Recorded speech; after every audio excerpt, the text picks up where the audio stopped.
Well, I mean, look, last night we got in here.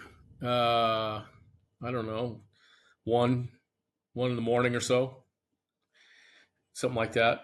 What 12:30 at a night game, and you don't just jump into bed, right? I mean, you got to get your stuff, and then I didn't get to sleep till probably about quarter to three, and then that's just the way it is. But today's a day off, which is good. But then again, if I don't sleep late, but the players, I mean that's a whole nother story. Well, shoot, by the time they get up at perhaps noon or 1 o'clock, by the time you get lunch, your day off is really not that at all. I mean, you don't have to go to work, so to speak. But yeah, I mean, look, there's certainly a glamorous side to it, and we all know it's the major leagues, it's the big leagues. But the travel can be difficult, especially from if you're all the way on the east or you're all the way on the west. That's a problem. People in the Midwest, which we're on that time right now. We'll be going to Kansas City after this Houston trip, but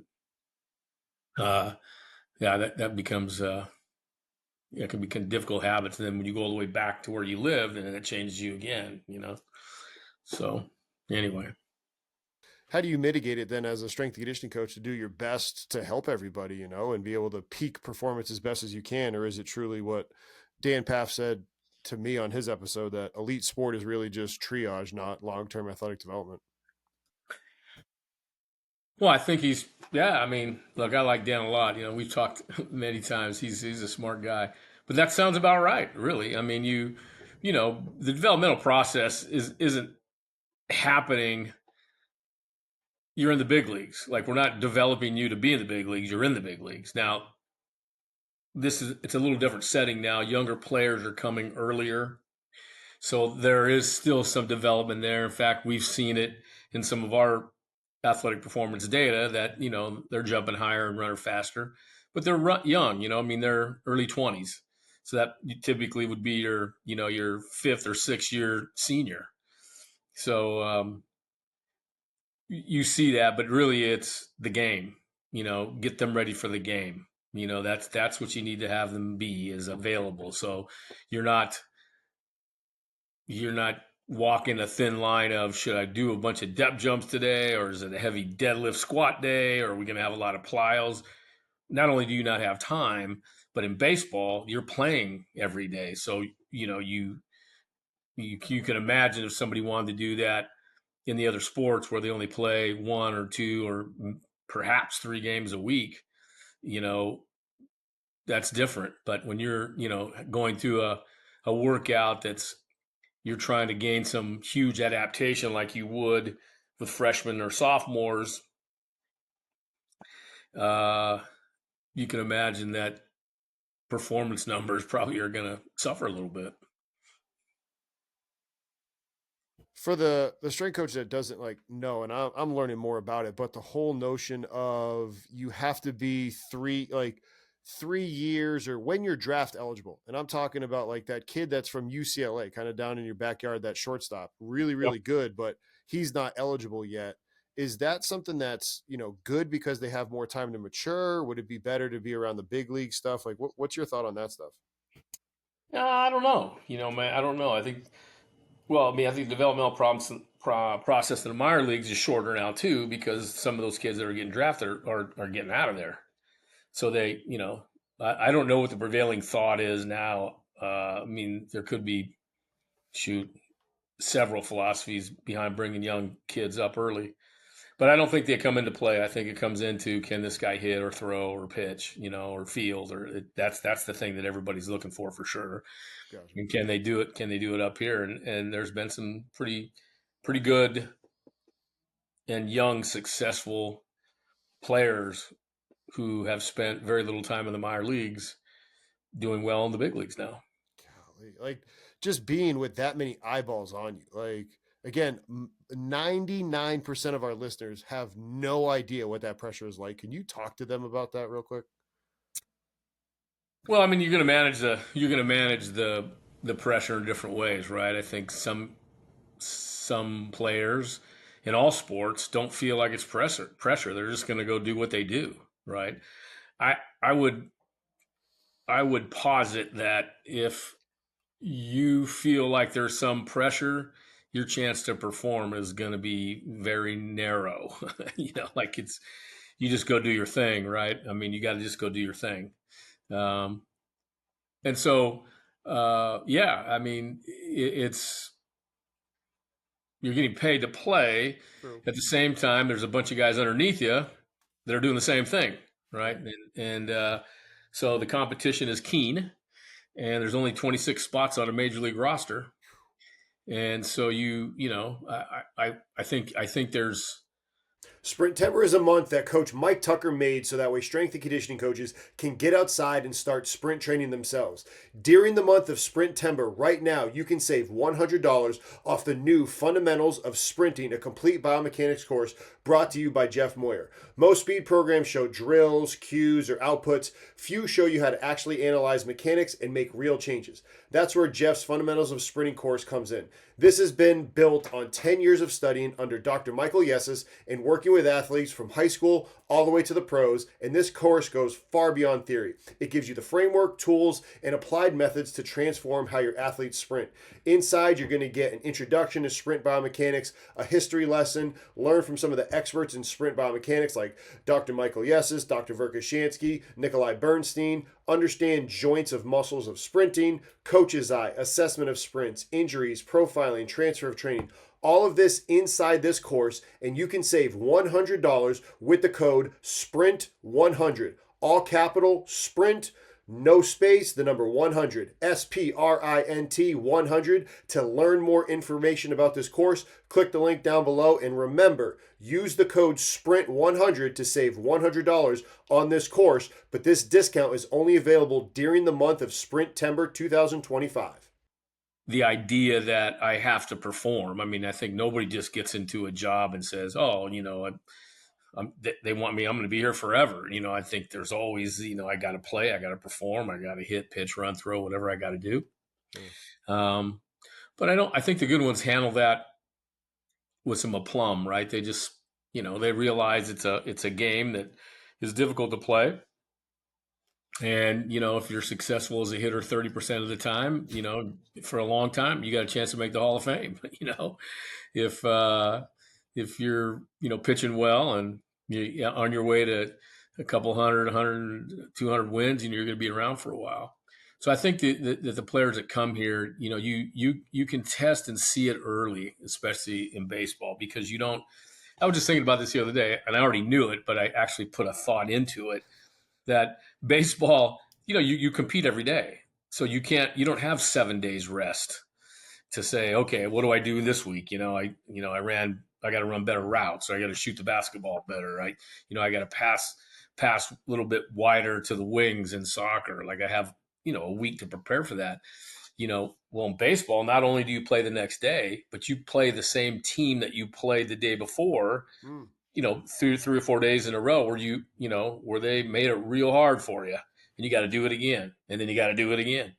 So, and then you have all these opportunities, you're at bats, you're going to get, if you're in the game, you're going to get probably 3 to 4 at bats.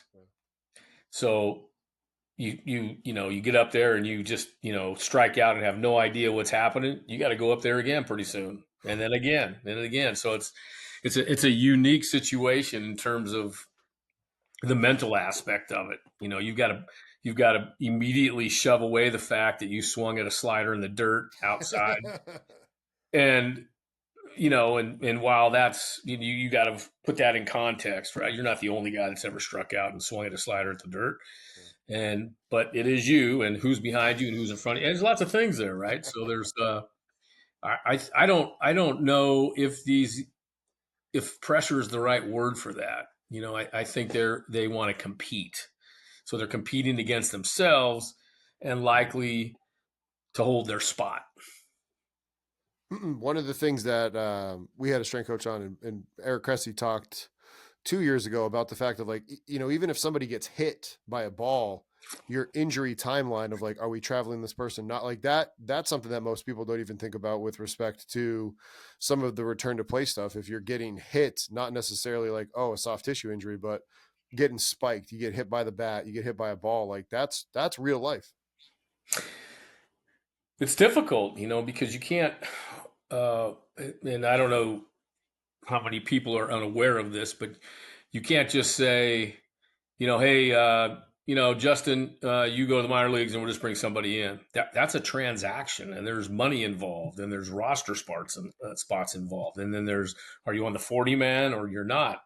So I mean, there's some activity there that is a little bit of chess, and which we we can suggest kind of how long the person will be out, or what we think their capabilities are if they can still play but not play at full strength, and then that it becomes an executive decision. But it's not just like it's not like a basketball game where you just sub somebody in and out. It's very, very it's strategic, very strategic. Speaking of strategic and speaking of putting your thoughts into things, you are very you're very strategic, and you put your thoughts out there, especially on LinkedIn, with respect to the industry and jobs and high performance. Not a lot of and maybe some people don't know who you are, and if they don't, you need to research like Uncle Bob, because we're not having like Strength Coach Network isn't happening. These high performance manager roles, you guys helped pave the way, and you kind of coined the phrase, tell me what you call it now and I'll tell you what we used to call it. Yeah. The things that you're doing, I think it's helping the profession, because we're at a point right now where some strength coaches are making as much as people that have a minimum wage salary, didn't have to go to school for a specialized degree. Like at some point we need to change the narrative. Right. Well, yeah, so what I've attacked professionally and across the landscape is, it's a passion of mine. I've been around, 40 plus years, I think 43, somewhere in there. And I've seen it. I've seen what bad strength coaches, bad athletic trainers, bad physical therapists, bad nutritionists. I see what that looks like. But I also have seen the best strength coaches, the best PTs, the best nutritionists. I know what that looks like. And so how do we get there, right? And right now, within the last 5 years, I've seen the worst hiring practices I've seen in the last 4 decades. It's awful. It's lazy, and it's not for the benefit of the student athlete. None of it is. It's really kind of sad, and I'm not saying that just in my case. Here at Strength Coach Network, we pride ourselves on giving you the best quality information from strength and conditioning coaches and practitioners that still work with or have worked with athletes. This is not theory. We are always about giving you practical information that you can apply day one, the minute you're done listening to this. And you can check us out for a $1 trial in the link down below. Click that link and find out more about us. Although a couple of times, a couple of things have happened to me in that form in the process, but I'm hearing it all over, and we're seeing it all over. Why do you think that strength coaches are getting removed every 3 years? That's a ridiculous notion. And whose fault is that? Well, he wasn't very good. She wasn't very good. Whose fault is that? It's leadership. It's not, I'm not saying that person is or is not good. Who knows? Because the guy or woman who are hiring them, they don't have any idea what kind of job they do. They just know we need a nutritionist. They must know something about nutrition. They don't get down to the wires in that. And so it's a leadership thing. And that's, we're all in this to help others become their best version of themselves. Right. Yeah. And the processes and that I see to put people in a place to do that certainly are not achieving that goal. Yeah, I'm looking at some posts of other positions where they've now, and I most recently put something like that on LinkedIn about, a medical kind of profile behind a person that's over, sports nutrition. So just so people know, when I talk about the performance unit, I'm talking about everybody that prepares that athlete physically or mentally, right? And I don't mean in the classroom. There's that's a different place, but that should be paid attention to for sure in the collegiate setting. But I'm talking about sports science, sports nutrition, athletic training, the medical side, physicians, strength and conditioning, um, all those folks. That's what I call the performance unit, and clinical and sports psychology. And so that's what is the best delivery system, is the transdisciplinary process there, which I and Matt Teenan actually wrote a paper on. And I learned that term from David Tenney. So think about interdisciplinary is a team of teams, right? It's not quite siloed. It can be. Most of the time it is. But when you're transdisciplinary, you're one team, right? So the flow is happening between all of you. It's not just, hey, this is my thing, or you're all going to talk about it. And in the end, in my system, you let the subject matter expert kind of have the last say, right? But what we see now is, for some reason, the medical model, which is usually a high performance manager or director, is of an athletic trainer background or a physical therapist background or sometimes a physician. Well, that's a problem, because those people aren't seeing anybody until they are hurt. So that's not what you really want. You want to kind of mitigate that, not prevent it, because you can't prevent injury, because if you can prevent it, then you can say when it's going to happen. Ooh. and and you can never, if you can prevent injury, you should be able to predict it, but you can't predict it. So that's why I don't use injury prevention ever as a term. Still commonly used, but it's a goofy thing. But that's kind of where we want to go. Well, so what's happened there is now we've got to have somebody in a place that really understands all those spots. Well, those folks I just mentioned, they don't really oftentimes cross pollinate with all those people, right? They've got to be able to be there, be present. You got to be present to be active. Yep. And so I'm not saying that those people couldn't be, but they're not the likely person that should be. I know plenty of really good athletic trainers and PTs who can handle that spot and have. So I'm not against it, but the strength and conditioning professional is probably the one you want in that position, because they're the ones that work with coaches day in and day out, and they have to go and search out every one of those other people and bring them together. Plus they coach. They are coaches who inspire on a daily basis, and it's a different sort of thing there. So I think the biggest problem with saying, hey, we want a doctor, athletic trainer, PT to take this job, is not in the best interest of the athlete.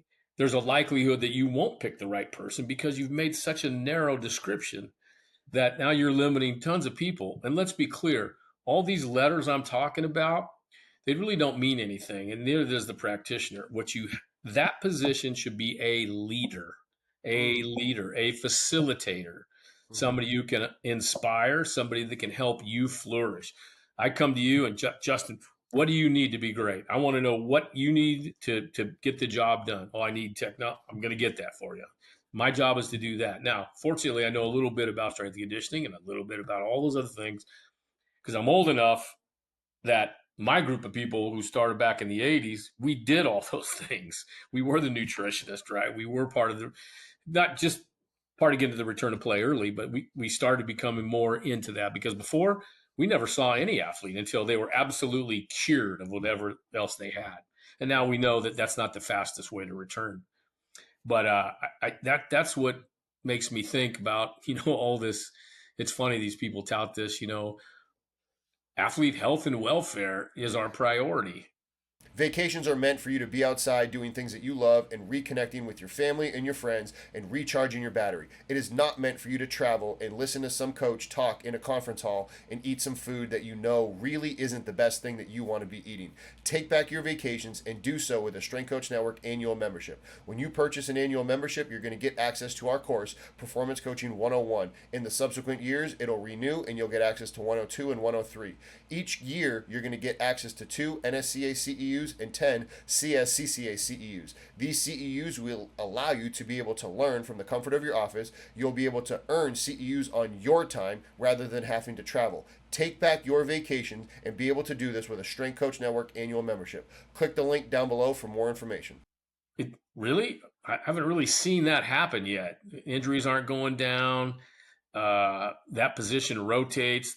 Your staff is rotating. Everybody is, you constantly hear. They're not getting I know paid. you do. Yeah, well, and pay is another whole deal. But you constantly hear people in this group talk about, collaboration. And when you talk individually around, you hear, oh, we don't do that. Yeah, we don't. I never see that guy. Or, I don't hear that. No, I don't like, I don't like my strength coach. I don't like my trainer, my doctor, whatever. It's all, I mean, it's so phony, and it's sad to think that many people believe like, wow, those guys won a Super Bowl or a world championship or got a gold medal. They must, work really good together. And really, you find out that that's actually not the case. Could be better, and that's my get is it could be better, and the system that you use to deliver that health and welfare, that system, the best system, is a transdisciplinary setup. I'm so glad you used that word because so Sean Swetnam, who's an assistant strength coach for UCLA football, his episode came out yesterday and we talked about it where I used that word. And it's because I had you on the podcast. I've learned from you before where, yeah, the athletic trainer, Kyle Cherry, and I, who was at Towson, sure, push comes to shove. If I'm the one programming the stuff in the weight room for everybody's healthy, I get final say. But if we're talking in our high performance meeting and Kyle is making suggestions, I'm not like, hey, shut up, athletic trainer. There's no acute injury. Keep your mouth shut. Right. And in the same way, he wasn't like, oh, this person has an acute injury. Justin, keep your mouth shut. I'm the expert here. No, we're looking at the problem together. Yes, at the end of the day, whoever that subject matter expert, nutrition, mental performance, athletic training, strength and conditioning, we had the final say, but we were all talking about it in the same time. Right. Yeah. And look, if you look at every one of those positions, including the physicians, right? Yeah. All of us started in school with about the same kind of academic rigor, right? Basic physiology, basic, whatever. All of us were in that same spot. And then as we got going on into higher ed, it went into PT, it went into athletic training, it went into, physical preparation, and it went into pediatrics. It went, like even doctors every doctor starts with the same thing. And then it just is this huge brand. So why wouldn't I ask the nutritionist, who should be versed in exercise science, obviously, do you think our watt bike program, our interval program is good? I'm just wondering, I want to know. Yeah, I think it's good. Okay, I feel good about that. And if somebody says, well, how do they know about it? Well, then you should have hired them. Exactly. That's ridiculous. Yes. That's, when they say, well, you can't put somebody in there because you need to get rid of them then. And who does that? The leader. It's leadership. Almost every problem in a system is leadership. Your name's on the door, then all that other stuff is your fault. Yeah, the buck stops with you, and you're either an effective leader or ineffective, period. Yeah, and I think it has to be a system. So when people say, oh, we always talk, well, that's not a system.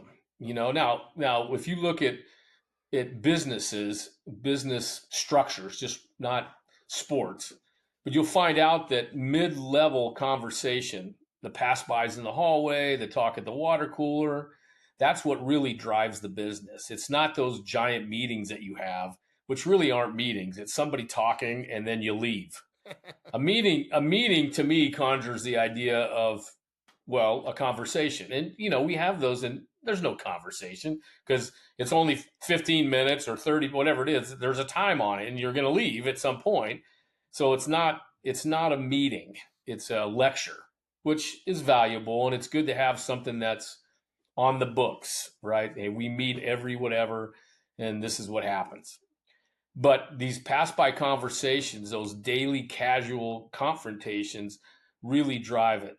Still, if you take a page out of, and I really drive on the Harvard Business Review, I really like what they put out and how they do it. And like in the military, some of the 4 and 5 star guys we're talking about, if you have information, share it, never keep it.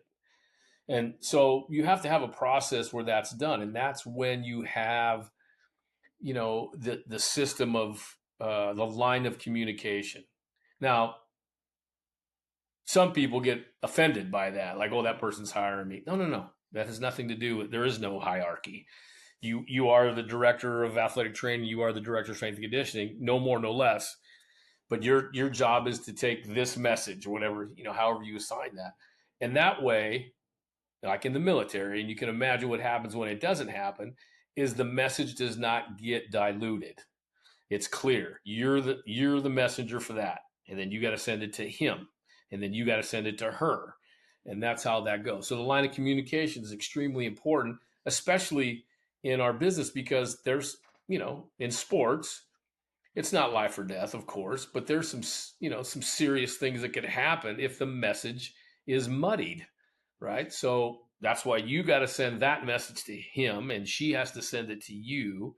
And you have to use the same language. Everybody's got to have the same language. So, like, for instance,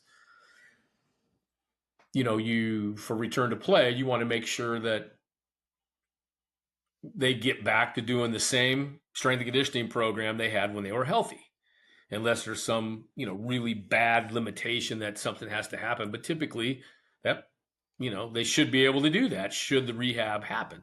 Well, while they're going through the earlier parts before they get to the loading and actual exercise, right? You should be able to, if your strength coach does step ups, let's say that's the core that they use for their single leg work. Well, then that's what should be happening on their way to get to that strength coach, right? So in other words, there's no such thing as a rehab step up. It's either a step up or it's not. So that's got to be common, right? And so these are the things that happen in the right system, and that has to be enforced. Culture's great. If it's culture's led by the leader, as long as the leader follows through with it. And then everybody's doing the same thing. And then it's so smooth. And in that instance, that's where you don't survive. That's where you thrive. Dasher has completely changed the game for how I'm able to time my athletes, whether I'm doing ACL, max velo, or curvilinear running. Had the blues, had the blacks at Goldfinch. Now that I have the silvers, this has saved me so much time in setup, breakdown, if I'm going from Ankeny to Huxley, or from Ankeny to the Nevada location, or Nevada to Huxley, like wherever I got to go time athletes, it has made my ability to go from one place to another so much easier with the silvers. Strength coaches that have to go from one field to the other, or from the field to the court, this will help you save time. Now, in the spirit of saving time, you also have the ability to have an API interaction with TeamBuildr, so now you can see all the data on the back end. Seeing data on the back end, Dasher has a free app, a player profile app, that will allow athletes to see their data. Over 6,000 coaches and athletes have done so. And if you want more than just the timing gates, if you check them out in the link down below, they have solutions to help you out with vertical jump, broad jump, RSI, all that. Check them out in the link down below. Now I feel comfortable. I can make my mark as the PT, as the strength coach, as return to play artist, as whatever it is, because it's mine, and I got all these people helping me. So that's what I used to say about my job at the Oakland A's. It was a spectacular time in my life professionally when I first got there in '93. Well, I tell people, they say, well, how was it working with them? I said, I'll tell you exactly how it is. They did not um, they did not just let me do my job. They helped me do my job. Ooh. And so that was like, I couldn't wait to ask for help. And that's where you should be, when you got a lot of smart people around you and people who know things, like, oh, just leave me alone, let me do my job. That's not the right system. That's not the right system. The right system is where they help you do your job. So in other words, you see these instances and you know about it and I know about it, and where like that person's kind of crossing into my area, And why are they asking me, or why is the strength coach asking me about, why is that too long for the ankle, or why is the athletic trainer asking me how come you're deadlifting instead of whatever. And my response to that is, hey, I don't want to do your job. The problem is you're not helping me do mine. Right.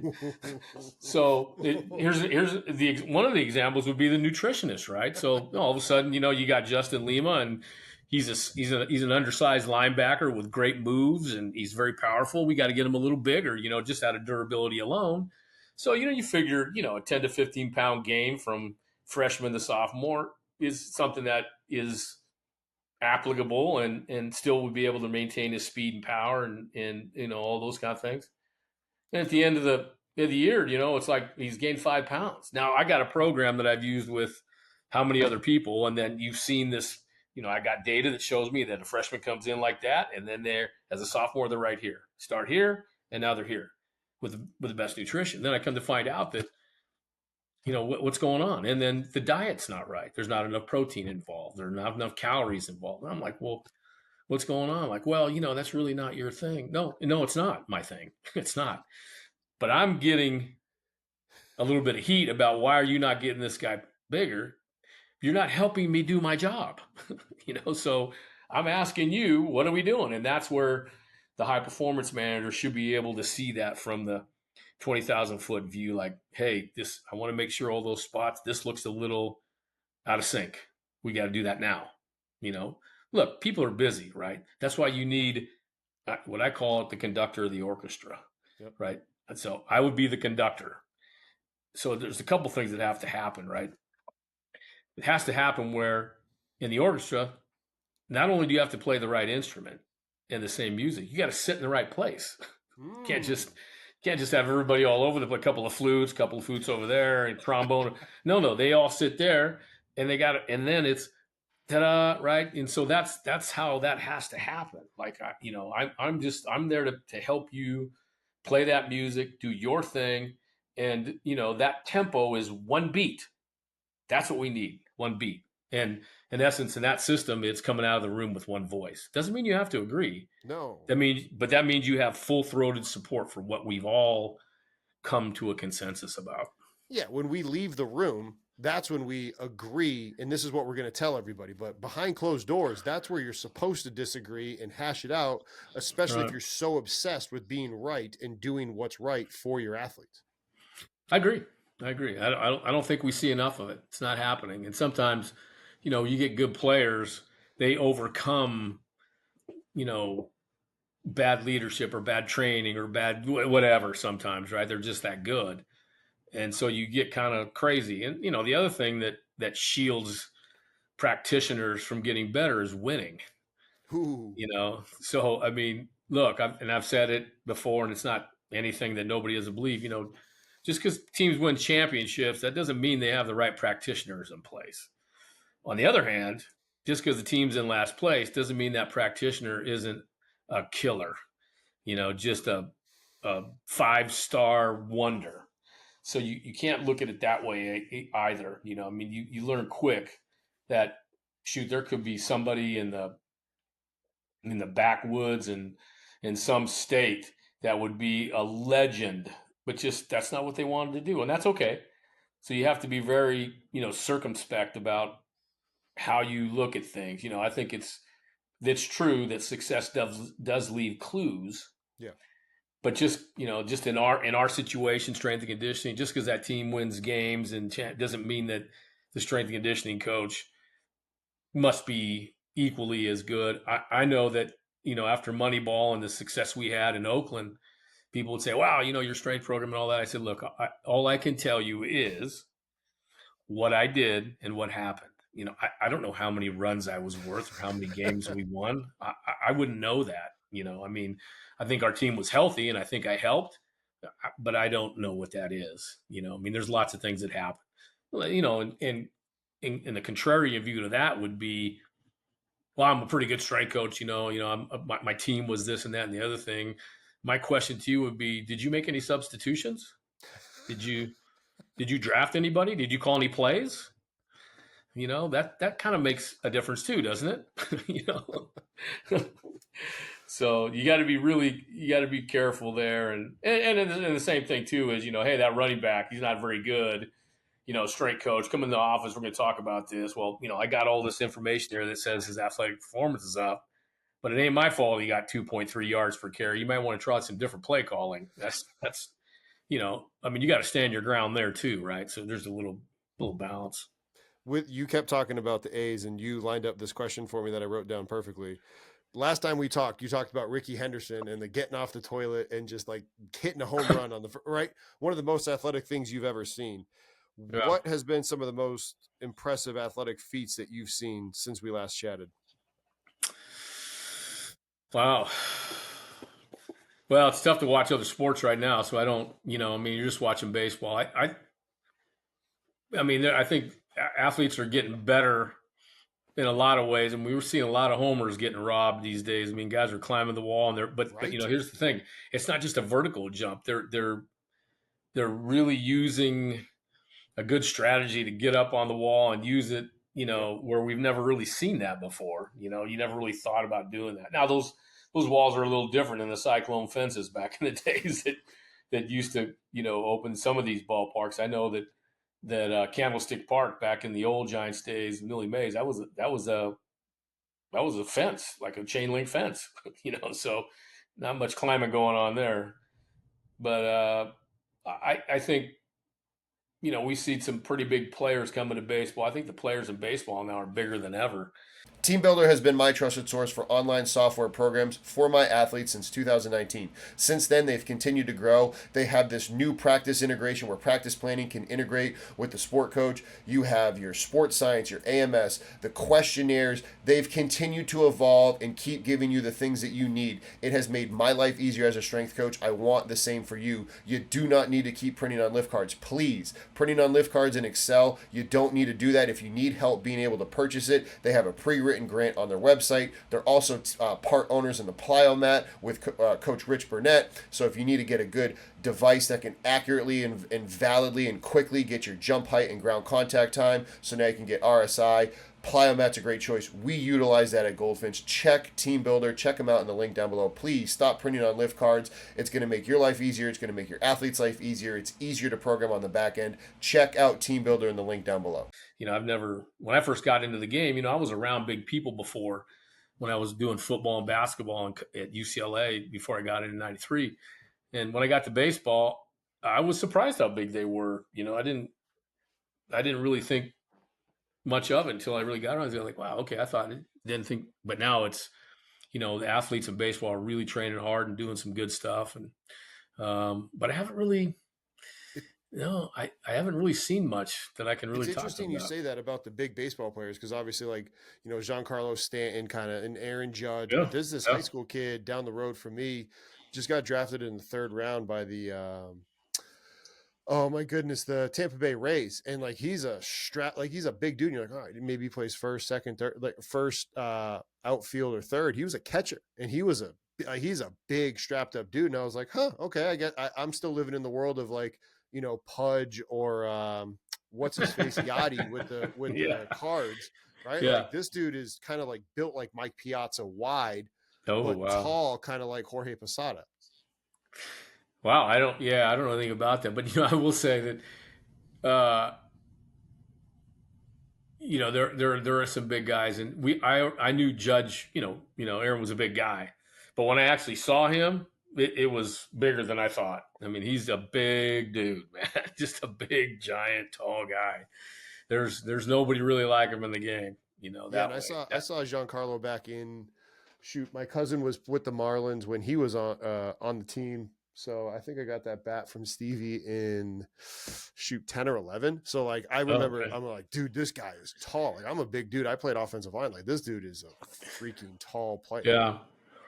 Within the world of recovering from baseball and everything, aerobic Yeah. system importance, helping recover from day to day. Is it important?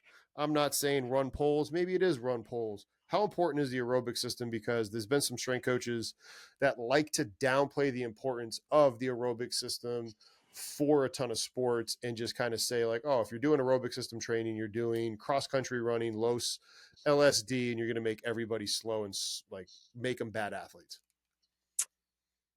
Okay, so there's a difference between the aerobic system and aerobic training, right? That's two different things, right? You got an aerobic pathway, which is there.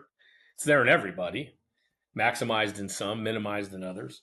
But then there's, the aerobic training. What is that exactly?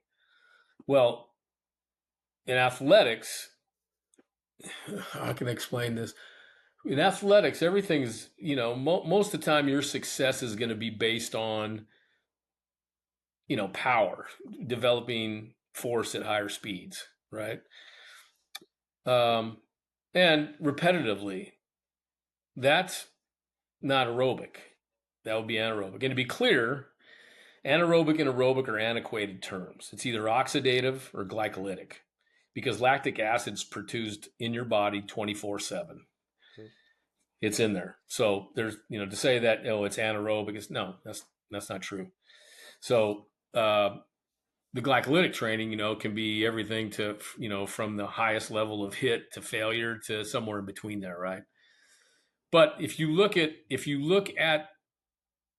the aerobic pathway for recovery, you can train that through glycolytic means, anaerobic.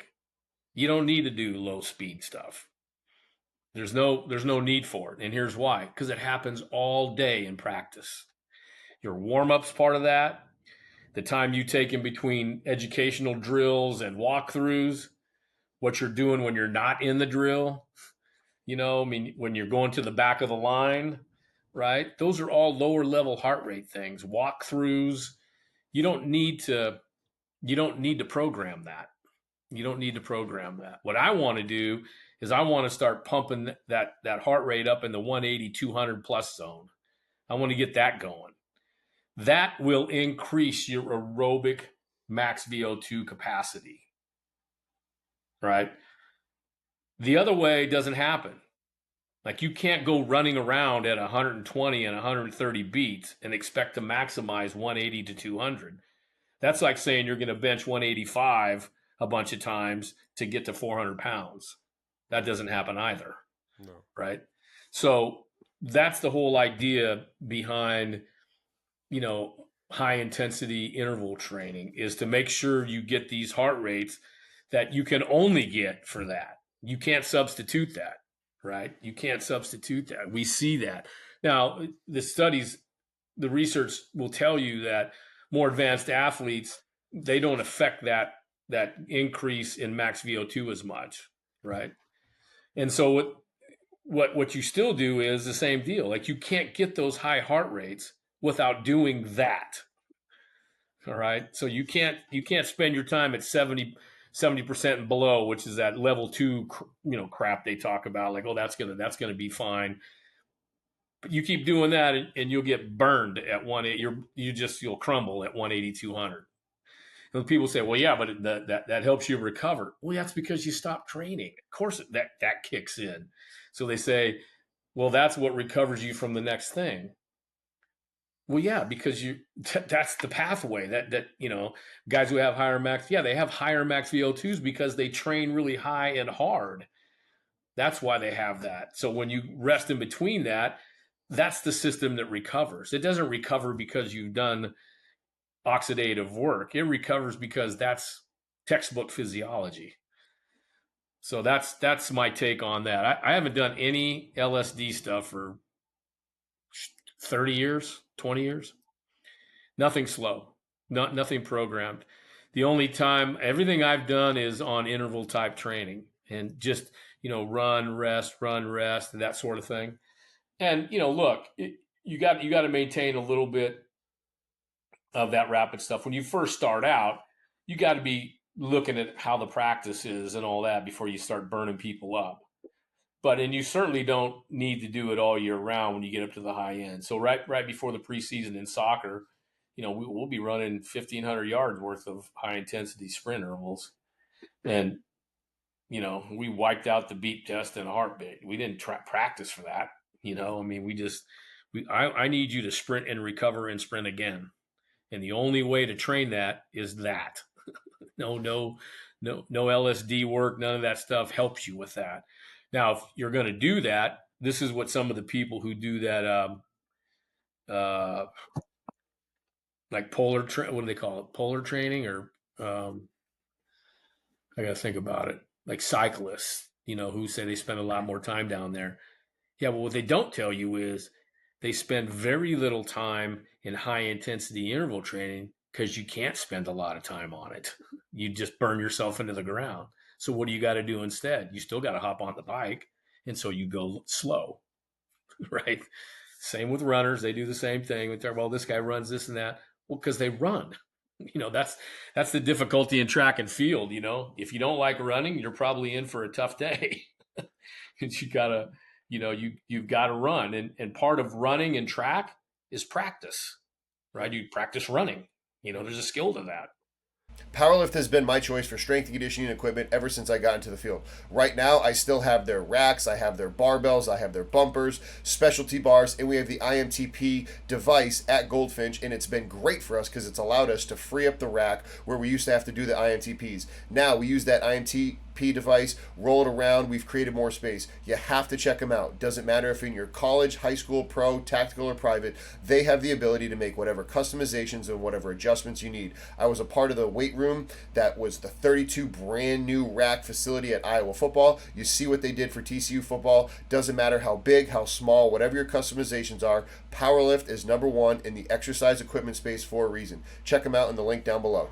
Yeah, and so I think I'm hearing you say that, right? Like, okay, you're gonna get, and you're right. When you go through low level things at practice, that is kind of checking that box off. What if somebody would caveat that and say, like, okay, in the off season when they're not practicing, is it appropriate to try to dose it in that way, so that way you're not always revving the engine high, Charlie Francis, high day high, low day low, to be able to work that max recoverability, and then also touch that kind of middle zone with those higher intensity work on, work off that you were talking about?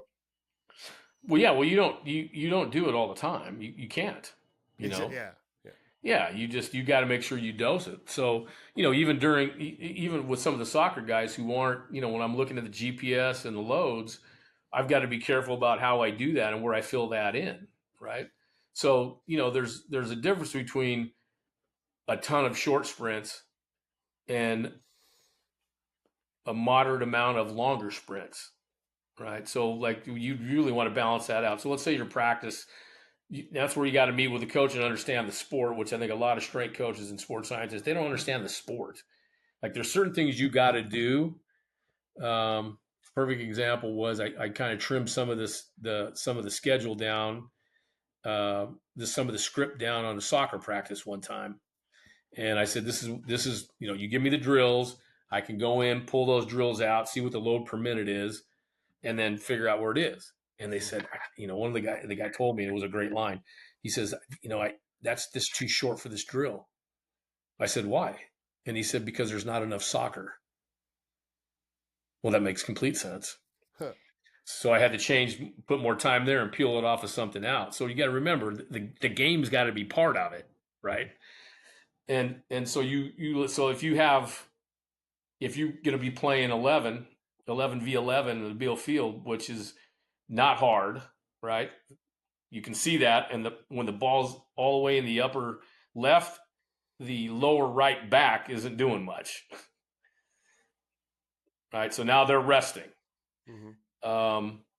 So what does that mean for that? Well, that means that the fitness afterwards is going to be, some shorter sprints, right? If we're in rondos and short contact sprint release drills, then we're going to go strides where the heart rate's going to be probably 150 to 180, not 200. So I need to fill in what they don't get. It's the same thing we do in strength and conditioning. Yeah. If he's weak, we get him strong. If they're strong, we get him fast. You don't just say, okay, keep doing that, even though he's stronger, we're still going to get, no. Give him what they don't have. Well, what he doesn't have, is this. And so that it's going to happen anyway. But think about this. If you're practicing at all, you're going to go full speed somewhere, right? True. And so your warm-up has to have a full speed event in there. And that's why you want to build that thing up like this. In fact, the second or third highest level of heart rates that I was getting in soccer was at the very end of our warm up. Yeah. They're sprinting, whatever they're doing at full speed. So you've always got that piece in there. Remember, there's nobody pulling a hamstring at 70%, right? So, that's a pretty simple math problem there. I need my guys to do that. I need my women to do that. They need to sprint. I mean, I think ultimately, I think if you look at the ACL instance with women, it oftentimes comes down to they've been unprepared, out of high school going to college, because when they're in high school, they want the women to play soccer, but the football aspect is happening there, and all the weight room time is typically held there. Well, by the time they get to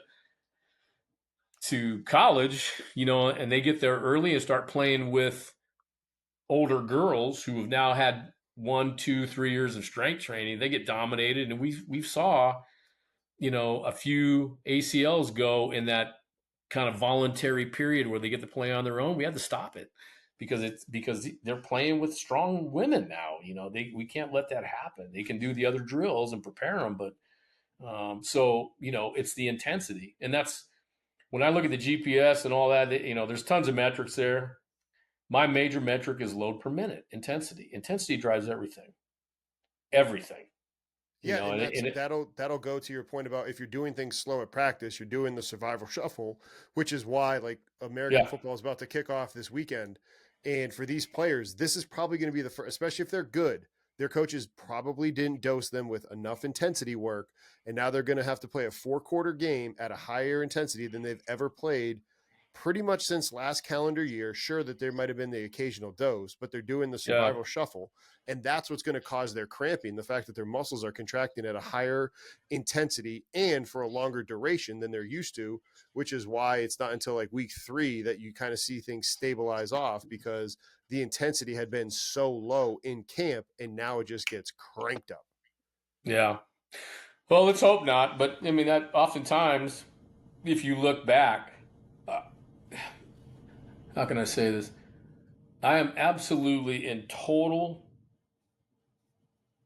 belief that fatigue,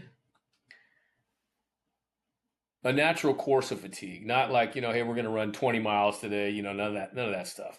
Vitruve has been my choice for VBT for years now, not only because of the encoder and how well it works with the app, and you can film movements with the camera and get live variable feedback in real time if you so choose to on the app, but the fact of the amount of content they have been pushing out to help coaches better understand VBT. It's not only just to move the bar faster. You can be working on what's the appropriate load for high rep sets based off velocity loss. You can be looking at velocity loss threshold between sets, in between reps.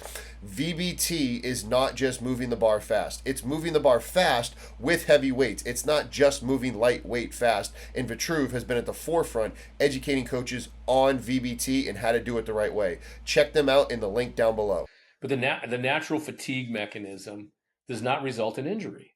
You're going to see you're going to see a decrease in performance before somebody gets hurt, and that's when you make the move, right? In other words, if they say, well, I think they were tired, that's how they got hurt. If you looked back, you probably should have saw the marker right there. Yeah, if you think about neural fatigue, when they talk about that part of fatigue, I talked to some MMA guys, like you'd have to absolutely be unable to function for nervous system fatigue, right? Central nervous system, CNS fatigue. That's a big damn deal. They make it sound like it happens, in a hard practice. No, it doesn't. I mean, there's some fatigue in there, but you'd have to actually be just like, incapable to move. The training that wrestlers and those guys do, look how they keep going. And you can't look at that and say there's fatigue. So like when I say a couple of times I've been asked about, because we did jump testing with basketball, and like with a jump mat, which is reliable but not valid. Like you're going to get a marker that's going to be measurable all the time. It may not be 22 inches like it says, but that 22 to 24 is that, right? So you guys look tired today. I looked at the numbers. I said, nothing's decreased here. There's no speed decrease, and we just jumped them, and they look great. We had a couple of PRs. So no, they're not tired. I would suggest that they might be tired of you, And the guy laughed, and I'm like, or that just who knows what it is, but no, they're not. They're not burnt. So when we start talking about neural fatigue, I think you got to be really careful about that because it's. I think it's a lazy answer to why that person's not jumping high, or whatever it is. But at the same time, we look at all this load. Look at the NBA came back with that whole. I guess all this load stuff doesn't mean anything now. We had Oh, all really? that. Oh I didn't yeah, that see was what a you're couple talking years. about. What was No, a that? couple years back, the NBA came out and said all that player load stuff they were doing was inconclusive. Didn't mean anything. All that saving guys time and all that. Well, I mean, the fact that they came out with that at all means, okay, so now we got a group that says no, right? It's not as if you your legs get stronger and some say you jump high and some you don't. We know that happens. We know if you get stronger to a certain degree, you're going to jump higher, and then the training has to change, blah blah blah, as you adapt. But in this instance, well, that's kind of the same thing. I think, and as I've talked to a couple of managers in baseball and some other coaches, they say, I think it's a CYA thing. Let's just get them out of there because it looks bad if you see something that you think is what you think it is and it's really not, but nobody else knows, and then they get hurt. Like, well, look at the numbers; they're up. Like, that's not. There's so many factors to injuries, and by the way, GPS is an external measure, right? GPS says what you did to your body. It doesn't say how your body reacted.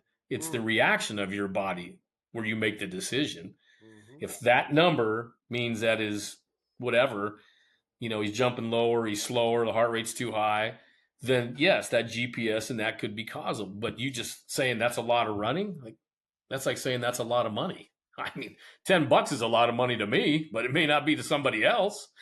So that's why I've always used GPS. Well, I shouldn't say GPS. All that tracking and monitoring, load, all that. I've always used it for performance, never for injury. Never. If you're performing, you're not injured.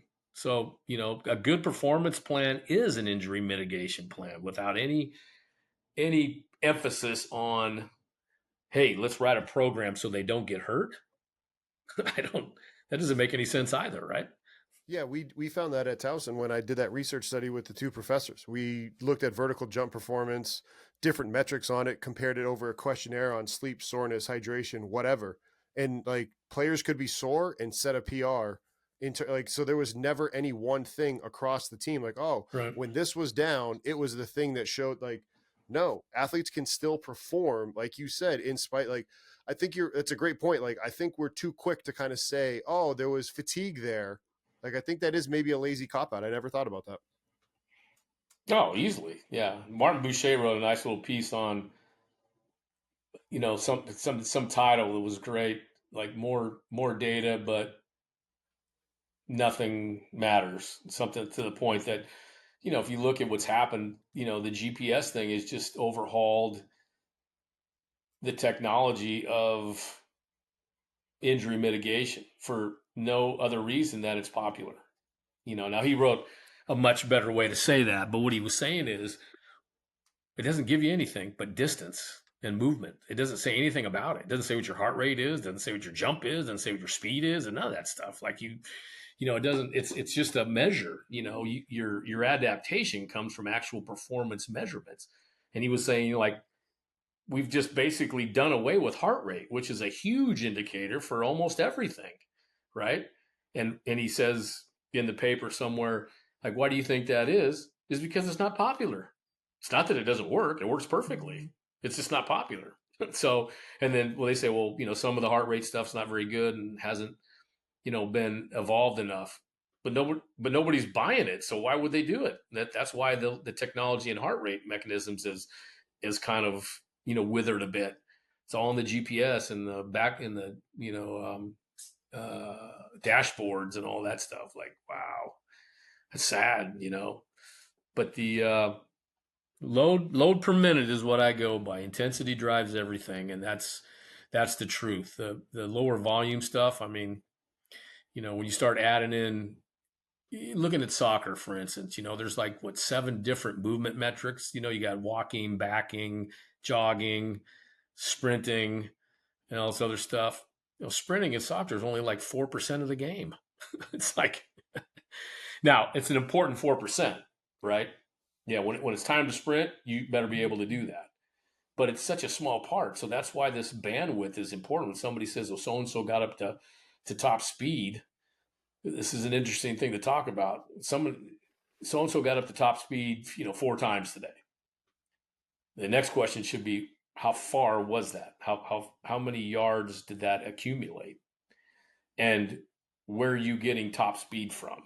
Like, what's his max? Again, Hawkin Dynamics is my preferred choice for force plates and for handheld dynamometers. Made in the USA, up in Maine, I have been using them since 2020 when I was at Towson University. Still use them at Goldfinch today, and I've brought the plates to the high school that I've trained at. We will use the plates and transport them when we train athletes at the many different high schools that we currently work at. As I said, they are a handheld dynamometer as well with the true strength. You can assess athlete internal, external rotation, hip, AB, adduction, calf strength, hip, whatever you want to assess, you can do with the true strength. It also has the ability to pair with the difference striking machine, so now you can see single strike, multiple strike. Check out Hawkin Dynamics down in the link down below.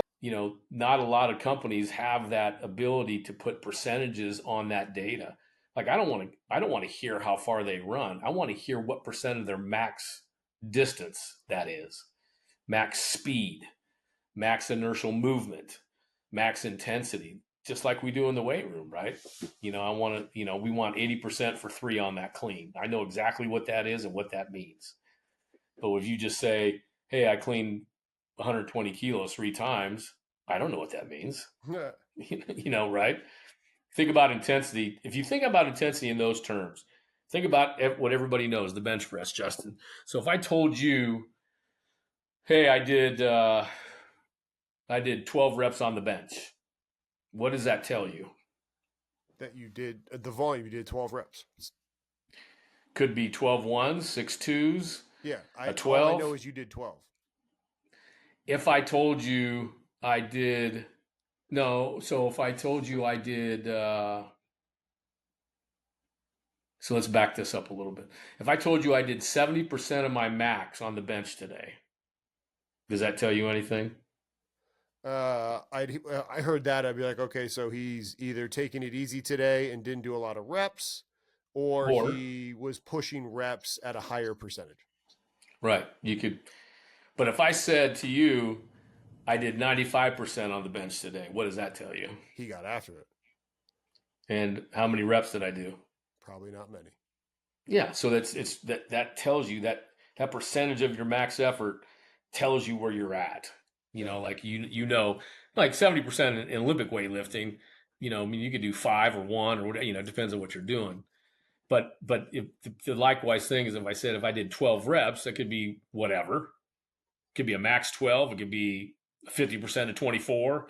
But if I said a percentage, if I put a percentage of your max on something like 95%, well, I know he didn't do 4, 3, or maybe even 2. That's wow. That's heavy, hard.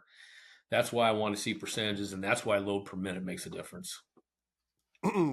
Wrapping it up here to respect your time, where do you see, this continued trend for high performance managers, strength coaches, and how can we make sure that we're on the forefront of change, doing things the right way? Apply for those positions. Ooh. Just apply for them. You got to apply for them.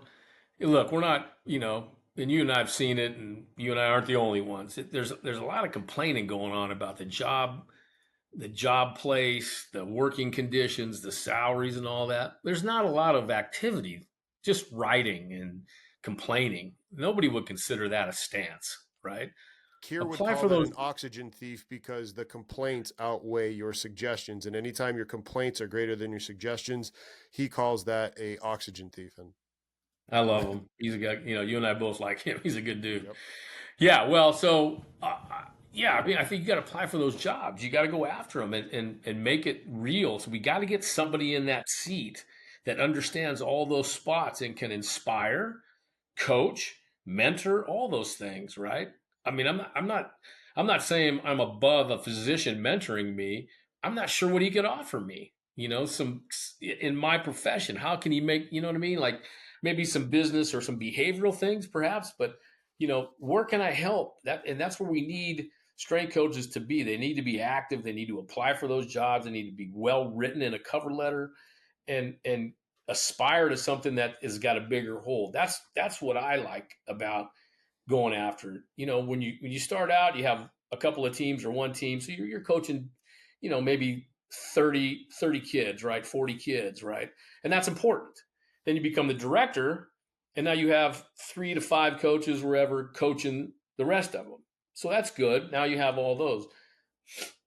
But if I become the high performance director, and as valuable as the weight room is, I still know it's critical, but it's not everything. There's nutrition.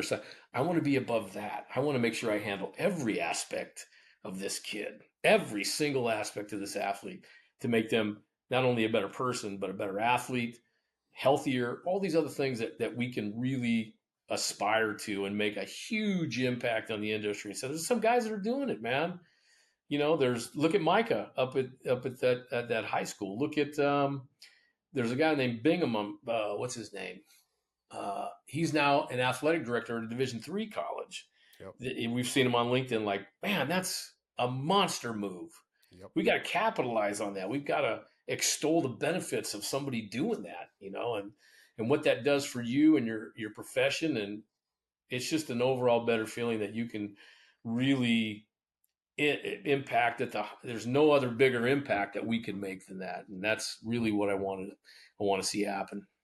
Me too. Appreciate you for paving the way for us younger strength coaches. And if you don't know younger strength coaches, now you know Uncle Bob Alejo. Appreciate you, brother. Justin, you're the best, man. Appreciate you. Thanks for watching that video. If you enjoyed it, click right here for videos just like that, and make sure you click here to subscribe to our channel. Have a great rest of your day.